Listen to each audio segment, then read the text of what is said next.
kikitain namin, mga bitero lalanggamin. Di ko rin kaya sisihin kung bakit kami yung trip nila na pangarapin. Eh kapag nagsulat, masasabi ng grabe, paano kung umpisahan ko ba narapin? O sige harapin yung all-star pro na kapag umahagupit yung tagapakinig, ibubulong na lang sa hangin at ang ina ang lulupit. Haha yung mga inggit ay galit na galit, papangit sila ng papangit. Habang sa amin yung pera di nagsusungit, papalit kami ng papalit.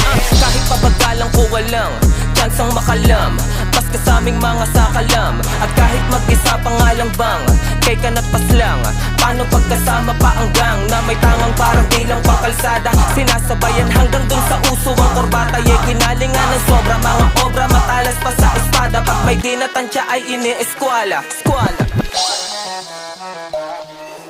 Pera! Asan yung hostage? Clear! Clear! And execute! Di na parang papatulan mga lane, tumata aming aim dito sa game. Na agad mode sa amin na insane, para ko ang sumisira sa iyong brain. Yo, ang laki nakita kahit nasingkit.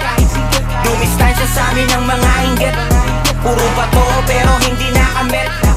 Tinutulak namin dami gumigit. Yo, daming humahanga kahit saan lumapag. Di lang basta nag-ambag, tinuturing ko na God. Hindi binabangko sa laro, ito'y babad. Binabangko nyo ang pera pero sa amin binabag. Queen Money at ang gang may